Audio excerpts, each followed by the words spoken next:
আমরা এই শাহজালালের বাংলাদেশে স্পষ্ট ভাষায় দাবি উচ্চারণ করতে চাই, জাতীয় শিক্ষা ব্যবস্থার সরকারি প্রাইমারি স্কুলগুলোতে প্রতিটি স্কুলে একজন বিশুদ্ধ কোরআনের তেলাওয়াত শিক্ষা প্রদান করবার জন্য নুরানির সনদপ্রাপ্ত, কোরআনে পাকের বিশুদ্ধ তেলাওয়াতের সনদপ্রাপ্ত একজন করে শিক্ষক নিয়োগ দিতে হবে।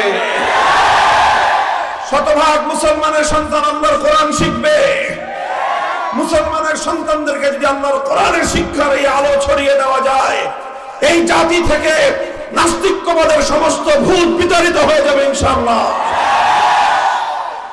আমরা উম্মতকে আবার সেই সোনালী যুগের কথা মনে করিয়ে দেই, সেই স্মৃতিচারণ করে উম্মতকে উজ্জীবিত করতে চাই। আবার উম্মত জেগে উঠুক। এই উম্মত জাহেলিয়াতের তখতাওয়াজ ভেঙে খান খান করে, সেই জাহেলিয়াতের কবর রচনা করে উম্মতে মুহাম্মাদিয়া তাদের নবীর আদর্শে উজ্জীবিত এক সোনালী সমাজ প্রতিষ্ঠা করুক।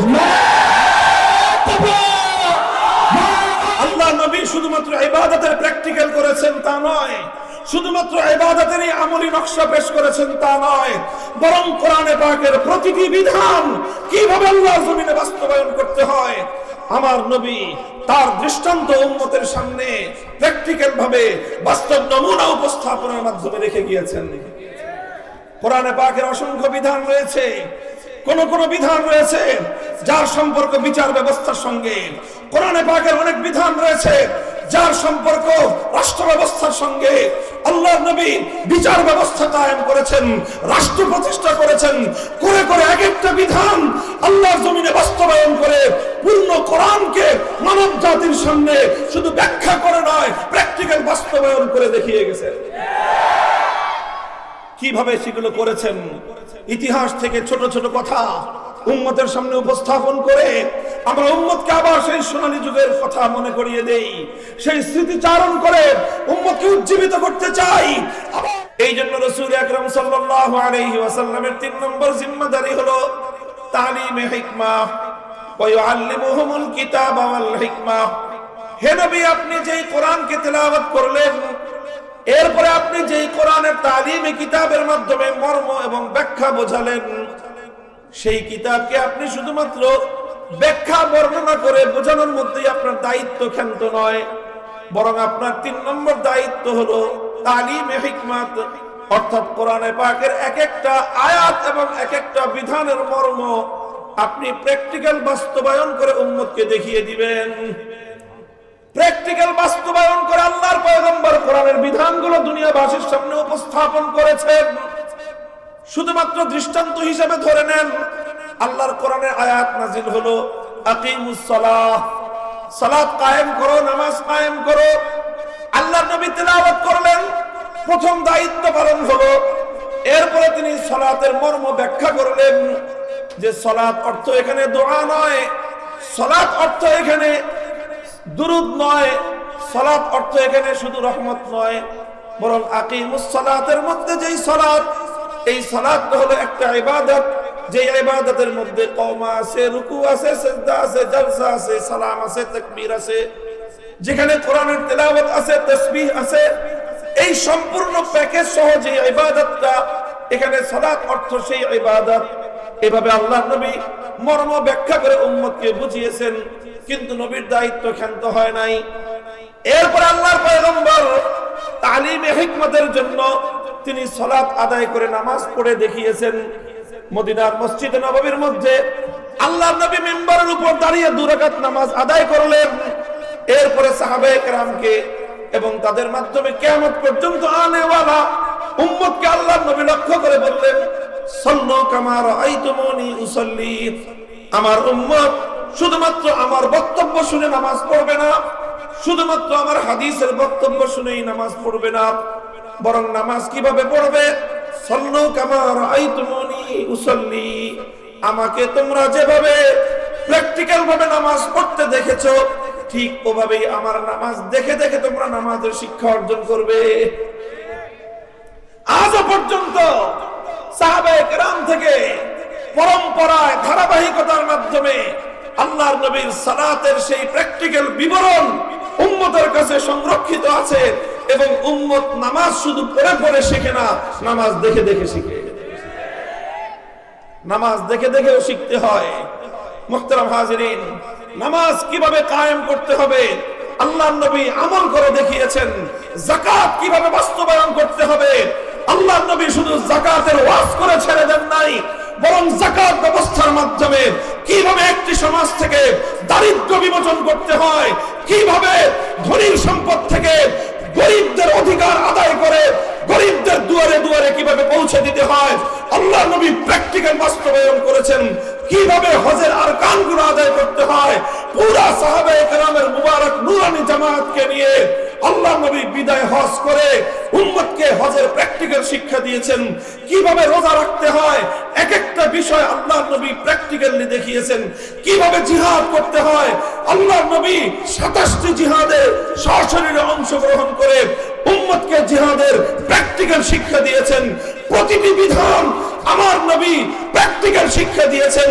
যারা উম্মতের মধ্যে নবুয়তের উত্তরাধিকার হিসেবে, নবুয়তের ওয়ারিস হিসেবে, পয়গম্বরদের ওয়ারাসাতুল আম্বিয়া হিসেবে যারা দায়িত্ব পালন করেন, মনে রাখবেন শুধুমাত্র কোরআনের তেলাওয়াত করে, শুধুমাত্র কোরআনের তাফসীরের ব্যাখ্যা করে দায়িত্ব ক্ষান্ত হয় না। নায়েবে নবী হতে চাইলে আল্লাহর কোরআনের একটা বিধান, কোরআনে পাকের এক একটা বিধান আল্লাহর জমিনে মানব সমাজের মধ্যে বাস্তবায়ন করে তার দায়িত্ব পালন করতে হয়।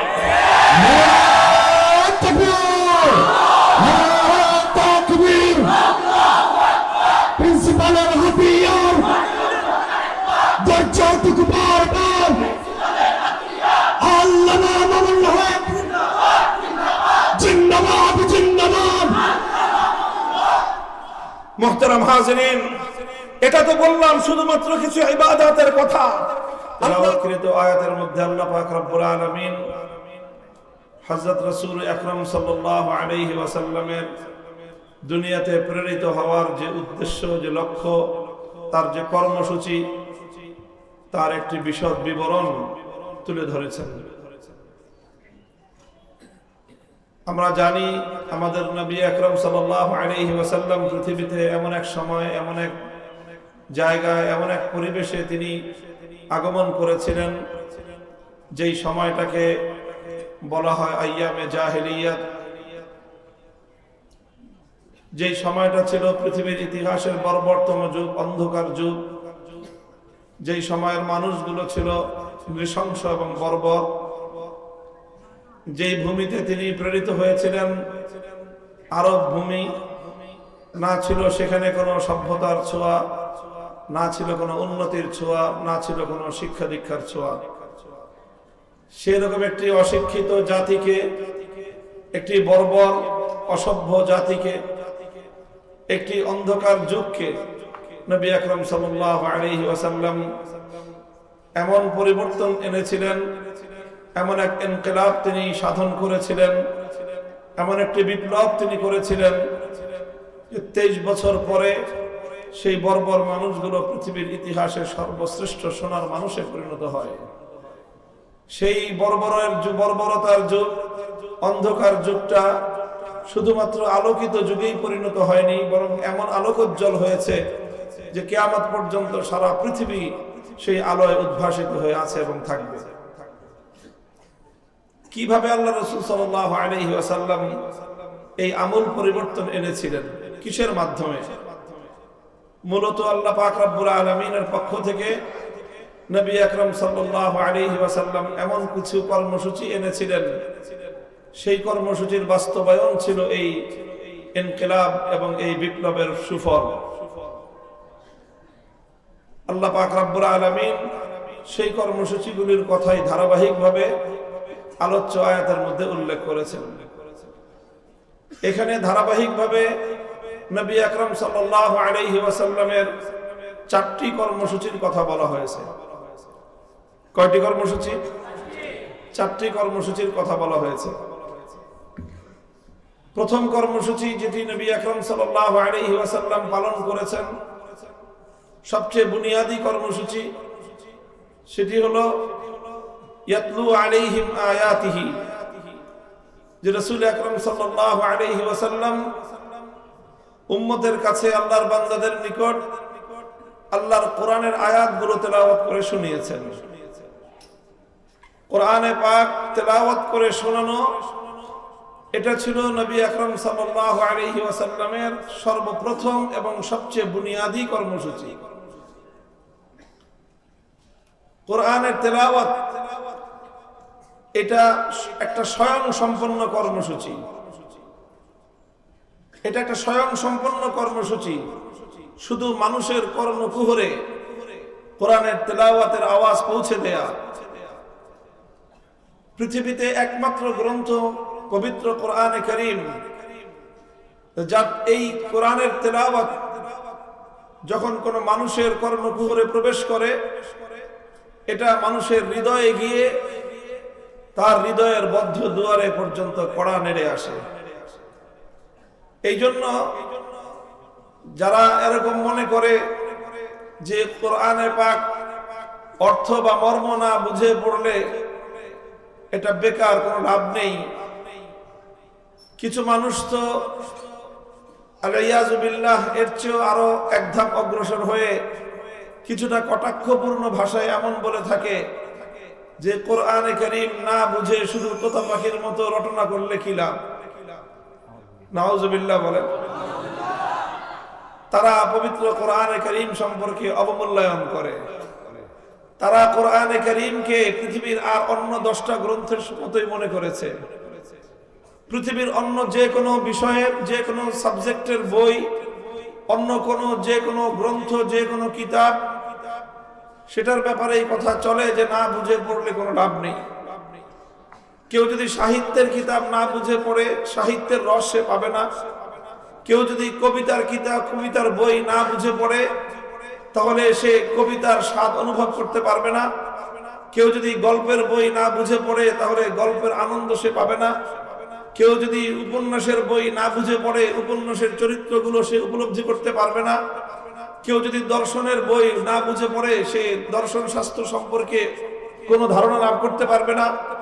কেউ যদি বিজ্ঞানের বই না বুঝে পড়ে তাহলে বিজ্ঞান সম্পর্কে তার কোনো জ্ঞান হবে না।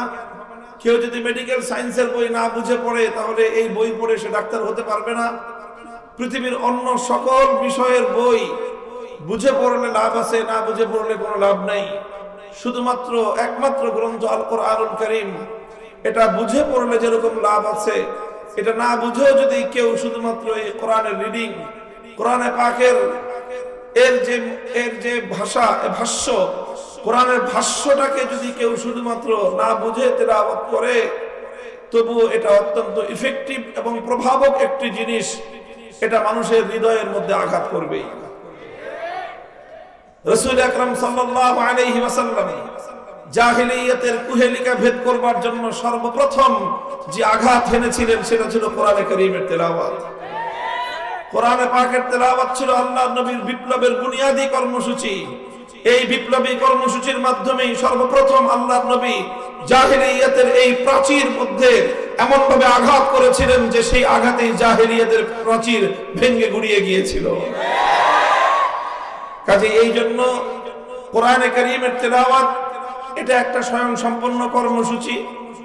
কোরআনের মর্ম, কোরআনের ব্যাখ্যা বুঝতে হবে, সেটা হলো ভিন্ন বিষয়।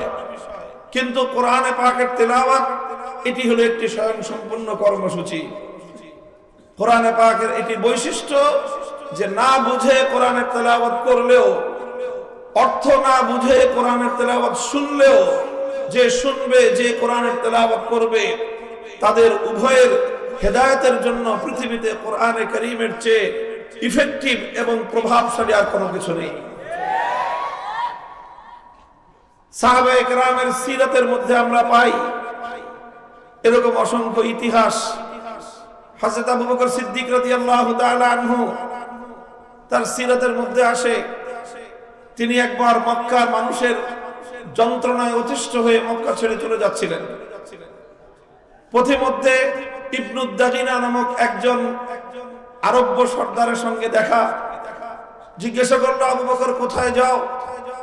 তিনি বললেন যে আমি মক্কা ছেড়ে চলে যাচ্ছি, মক্কার মানুষ আমাকে নিপীড়ন করে, ত্যক্ত বিরক্ত করে, অত্যাচার করে, আমায় এখানে আর থাকবো না।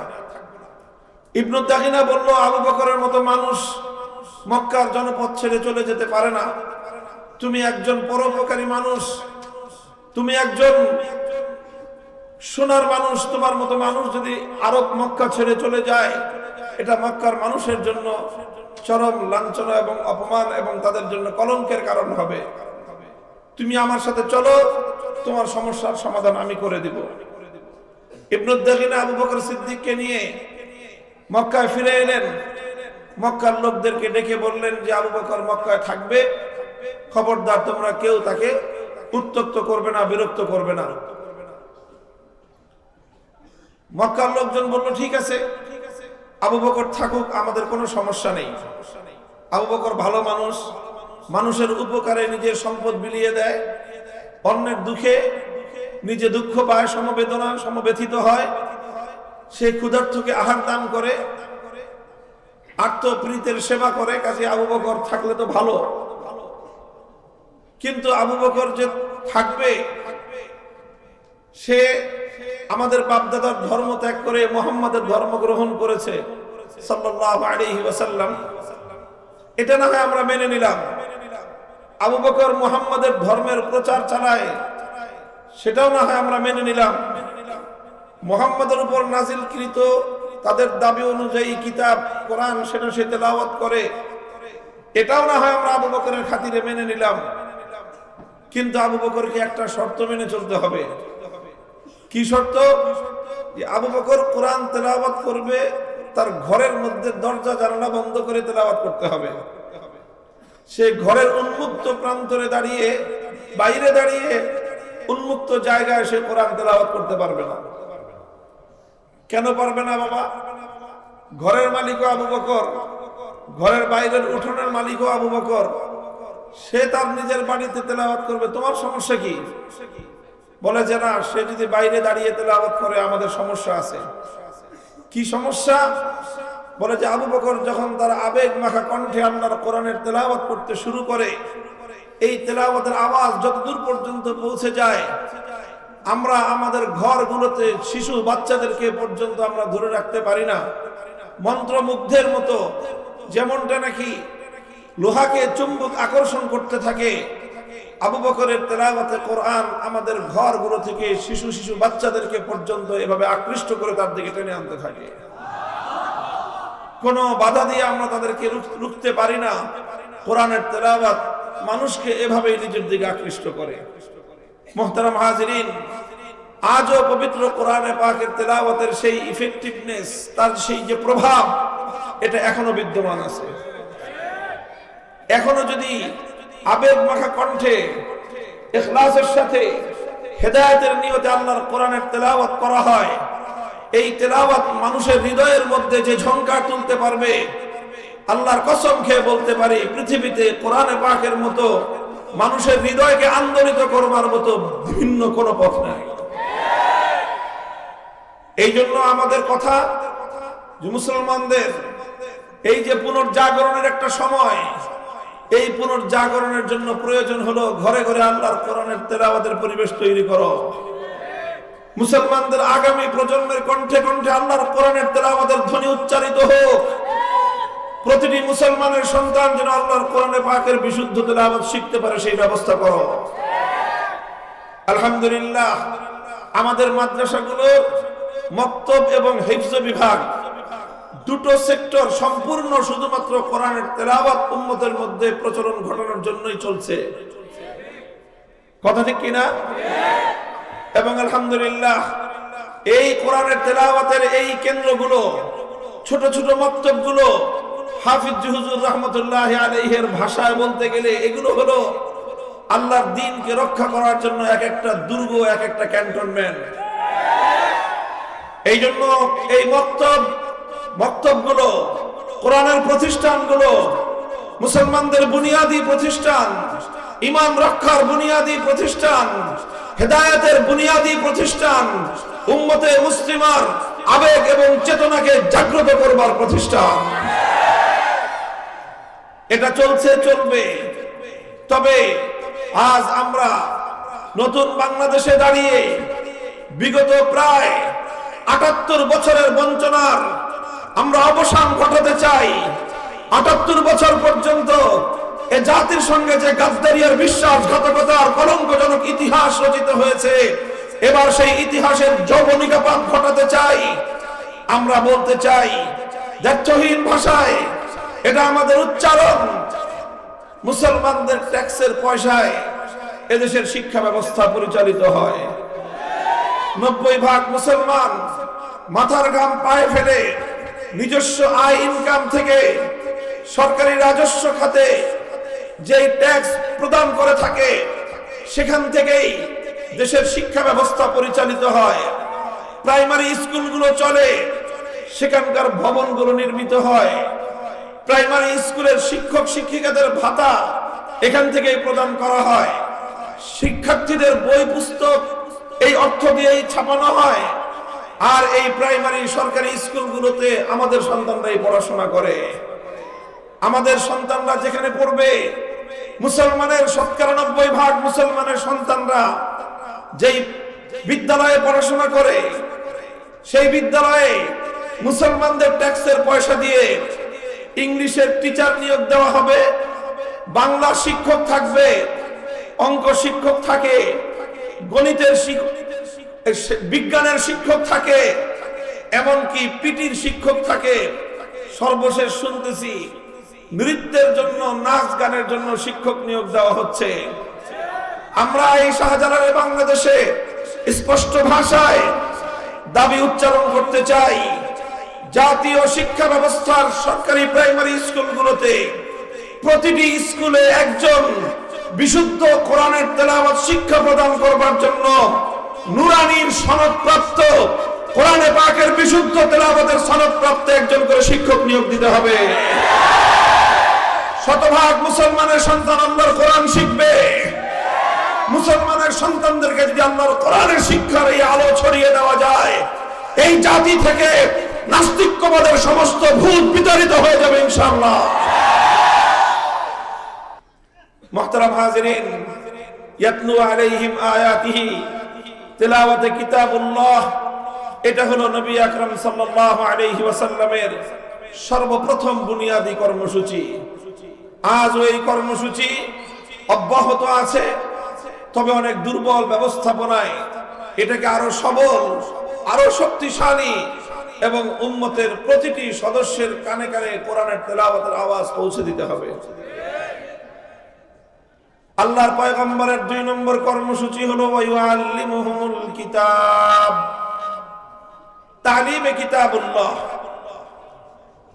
তালিমে কিতাবুল্লাহ, তালিমে কিতাবুল্লাহর অর্থ হলো কোরআনে পাকের প্রতিটি শব্দের, প্রতিটি আয়াতের মর্ম, তার ব্যাখ্যা উম্মতের কাছে পৌঁছে দেয়া, উম্মতকে শিক্ষা দেয়া।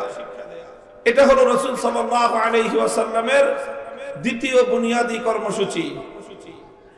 আল্লাহ রাসূল সাল্লাল্লাহু আলাইহি ওয়াসাল্লাম উম্মতকে কোরআন শিক্ষা দিয়েছেন, কোরআনে পাকের মর্ম বুঝিয়েছেন, কোরআনে পাকের তাফসীর বুঝিয়েছেন।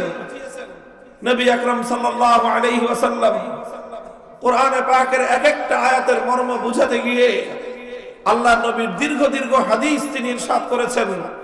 সেই হাদিসগুলো সমস্ত হাদিসের কিতাবের পাতায় পাতায় সংরক্ষিত আছে। এভাবে আল্লাহর নবী উম্মতকে কোরআনের ব্যাখ্যা এবং কোরআনের মর্ম শিখিয়েছেন।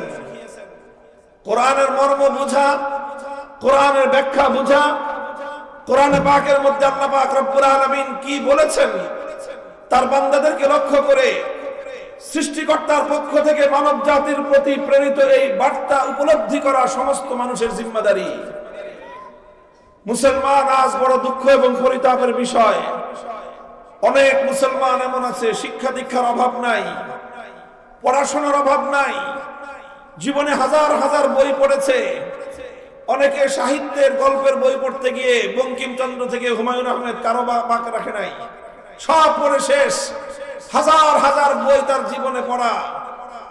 অনেকে বিভিন্ন বিষয়ের উপর পারদর্শিতা অর্জন করার জন্য এক একটা বিষয়ের উপর অসংখ্য পড়াশোনা করেছে, বিজ্ঞানের উপর, দর্শনের উপর, মেডিকেল সায়েন্সের উপর। অথচ অসংখ্য মানুষ, শিক্ষিত মানুষের মধ্যে এমন রয়েছে সারা জীবনে অন্তত একবার আল্লাহর কোরআনের সূরা ফাতিহা থেকে সূরা নাস পর্যন্ত পবিত্র কোরআনে পাকের মর্ম অনুবাদ অন্তত একবার পড়ার সৌভাগ্য হয় নাই। এটা একজন মুসলমানের জন্য চরম লজ্জার বিষয়, এটা চরম ব্যর্থতার বিষয়, আত্মগ্লানির বিষয়।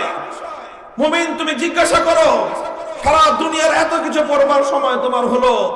তোমার সৃষ্টিকর্তা তোমার কাছে যে বার্তা পাঠালেন, তিনি তোমার কাছে যেই কিতাব তোমার হেদায়েতের জন্য নাজিল করলেন, তুমি এত কিছু বুঝলা, মহাকাশ থেকে নিয়ে পাতাল পর্যন্ত, সমুদ্রের অতল গহ্বর পর্যন্ত সব কিছু তুমি জানলা, সব কিছু তুমি বুঝলা, কিন্তু তোমার রবের পক্ষ থেকে, তোমার সৃষ্টিকর্তার পক্ষ থেকে তোমাকে লক্ষ্য করে প্রেরিত তার বার্তাটুকু একবার বুঝবার চেষ্টা করলে না। তোমার চেয়ে বড় গাদ্দার এবং নেমো খারাপ আর কে হতে পারে? এই জন্য আমার ব্যক্তিগত অভিজ্ঞতা হলেই, একজন মানুষ যদি কোরআনে পাকের সূরা ফাতিহা থেকে সূরা নাস পর্যন্ত শুধুমাত্র অনুবাদ, একটা নির্ভরযোগ্য অনুবাদ থেকে, কোরআনে পাকের অনুবাদ আলহামদুলিল্লাহ উলামায়ে কেরাম লিখেছেন, অসংখ্য অনুবাদ রয়েছে, স্বয়ং আমাদের খুদ বাংলা ভাষায় আছে। এই অনুবাদগুলোকে নিয়ে বিস্তারিত তাফসীর না পড়লেও অন্তত অনুবাদটা যদি একবার পড়ে, একদিনে পড়ার দরকার নাই, নিয়মিত অধ্যয়নের মধ্যে আল্লাহর কোরআনের কিছু কিছু করে অনুবাদ আপনারা পড়েন, দেখবেন যে এই কোরআন আপনার অজান্তে আপনার হৃদয় জগৎকে এমন ভাবে আলোড়িত করছে, এমন ভাবে আলোকিত করছে, কোরআনের এই অনুবাদ শেষ করার আগেই আপনি নিশ্চিতভাবে আপনার মধ্যে এক আমূল পরিবর্তন লক্ষ্য করতে পারবেন। এই জন্য কোরআনের মর্ম, কোরআনের অর্থ, এটা বুঝার জন্য উম্মতের চেষ্টা করা প্রয়োজন। আলহামদুলিল্লাহ উলামায়ে কেরাম নায়েবে নবী হিসেবে, ওয়ারিসে নবী হিসেবে, ওয়ারাসাতুল আম্বিয়া, নবীদের উত্তরাধিকারী হিসেবে উম্মতের মধ্যে কোরআনের মর্ম, কোরআনে পাকের ব্যাখ্যা বোঝানোর জন্য, কোরআনের বার্তা পৌঁছে দেওয়ার জন্য অক্লান্ত পরিশ্রম করে যাচ্ছেন। দেশব্যাপী তাফসীরুল কোরআন মাহফিলগুলোর মাধ্যমে উলামায়ে কেরাম মানুষের কাছে কোরআনের বার্তা তুলে ধরেন। মসজিদে মসজিদে তাফসীরুল কোরআন হয়, ইমাম এবং খতিব সাহেবান তারা মুসল্লিদের কাছে কোরআনের বার্তা পৌঁছে দেন। এছাড়া উলামায়ে কেরাম তাফসীর গ্রন্থ লিখেছেন, অনুবাদ গ্রন্থ লিখে, কোরআনের অনুবাদ লিখে লিখে মানুষের কাছে কোরআনের এই পয়গাম, কোরআনে পাকের বার্তা পৌঁছে দেওয়ার জন্য অব্যাহতভাবে প্রচেষ্টা চালিয়ে যাচ্ছেন। কথা ঠিক কিনা? এবং আলহামদুলিল্লাহ আমাদের মাদ্রাসার শিক্ষা সিলেবাস, বিশেষ করে আমি কওমি মাদ্রাসা শিক্ষা সিলেবাসের ব্যাপারে বলছি, যে এই যে 10 বছরের শিক্ষা সিলেবাস আমাদের, এই পূর্ণটাই হলো মূলত কোরআনের মর্ম বুঝে উম্মতের কাছে কোরআনের সে মর্ম, কোরআনের ব্যাখ্যা, কোরআনের বার্তা, কোরআনের পয়গাম জাতির কাছে তুলে ধরার এই প্রয়াস। আমরা 5 বছর মক্তব এবং হিফজখানা কোরআনের তেলাওয়াতের শিক্ষার জন্য ব্যয় করি, কোরআনের তেলাওয়াত শিক্ষার জন্য 10 বছর কোরআনের অর্থ এবং ব্যাখ্যা শিখবার জন্য আমরা ব্যয় করি। আলহামদুলিল্লাহ, এটা হলো নবী আকরাম সাল্লাল্লাহু আলাইহি ওয়াসাল্লামের দ্বিতীয় কর্মসূচি। আল্লাহর নবীর 3 নম্বর কর্মসূচি হলো ওয়া ইউআল্লিমুহুমুল কিতাবা ওয়াল হিকমাহ, তালিমে হিকমাহ। তালিমে হিকমাহ কি জিনিস একটু গভীর মনোযোগ দিয়ে বুঝেন, বিশেষ করে আমার মাদ্রাসার ছাত্র বন্ধুগণ। তালিমে হিকমত হাকিমুল ইসলাম কারি তাইয়্যিব সাহেব রাহমাতুল্লাহি আলাইহি সহ মুফতি আজম মুফতি শফি রাহমাতুল্লাহি আলাইহি অনেকেই তালিমে হিকমতের অগ্রগণ্য ব্যাখ্যা যেটাকে সাব্যস্ত করেছেন, সেটা হলো এই যে কোরআনে পাক শুধু তাফসীর করলেই এর মর্ম পরিপূর্ণ বুঝে আসে না। কোরআনে পাকের শুধুমাত্র মর্ম বলে দিলেই মানুষ পূর্ণাঙ্গভাবে বুঝতে পারে না, বরং কোরআনে পাক এটা হলো একটা প্র্যাকটিক্যাল কিতাব। কোরআনটা কি বললাম? এটা একটা প্র্যাকটিক্যাল কিতাব। যারা জেনারেল সাধারণ শিক্ষার লাইনে পড়াশোনা করেছেন তারা খুব ভালো করে জানেন যে বিজ্ঞান, যে সকল স্কুলে বিজ্ঞান শাখা আছে সেখানে কেমিস্ট্রি, পদার্থ বিজ্ঞান যদি পড়তে হয়, বুঝতে হয়, ল্যাবে গিয়ে প্র্যাকটিক্যাল করতে হয়। সবচেয়ে বেশি মেডিকেল কলেজে যারা পড়াশোনা করেন তারা মেডিকেলে শুধু টিচারদের লেকচার শুনে কেউ মেডিকেলে ডাক্তার হয়ে যাবে, অথবা মেডিকেলের বইপত্র মুখস্থ করে কেউ ডাক্তার হয়ে যাবে, কোশ্চিনকালেও সম্ভব নয়। বরং প্রত্যেকটা সাবজেক্টে, প্রত্যেকটা ক্লাসে ক্লাসে ক্লাসে একটা অংশ থাকে প্র্যাকটিক্যালের জন্য। এবং মেডিকেল কলেজগুলোতে অনেক ল্যাবরেটরি থাকে, সেখানে মানব দেহের মাথা থেকে নিয়ে পা পর্যন্ত প্রত্যেকটা অঙ্গ প্রত্যঙ্গের ডিটেলস বিবরণ তার নকশা সহ আছে। সেগুলো প্র্যাকটিক্যাল হাতে কলমে টিচাররা, শিক্ষকগণ শিক্ষার্থীদেরকে হাতে কলমে শিক্ষা দিয়ে থাকেন। এইভাবে যদি প্র্যাকটিক্যাল না করা হয়, বই মুখস্থ করে লেকচার শুনে পৃথিবীর কোনো মানুষ কোনদিন ডাক্তার হতে পারে না। মেডিকেল সায়েন্স যেরকম প্র্যাকটিক্যাল একটা জ্ঞান, তার চেয়েও বেশি প্র্যাকটিক্যাল হলো আল্লাহর কোরআন পাক। কোরআনকে উপলব্ধি করতে হলে, কোরআনকে বুঝতে হলে শুধুমাত্র কোরআনের ব্যাখ্যা শুনে, লেকচার শুনে পবিত্র কোরআন পূর্ণ বোঝা সম্ভব নয়, বরং কোরআনে পাকের প্র্যাকটিক্যাল অনুশীলন করতে হয়।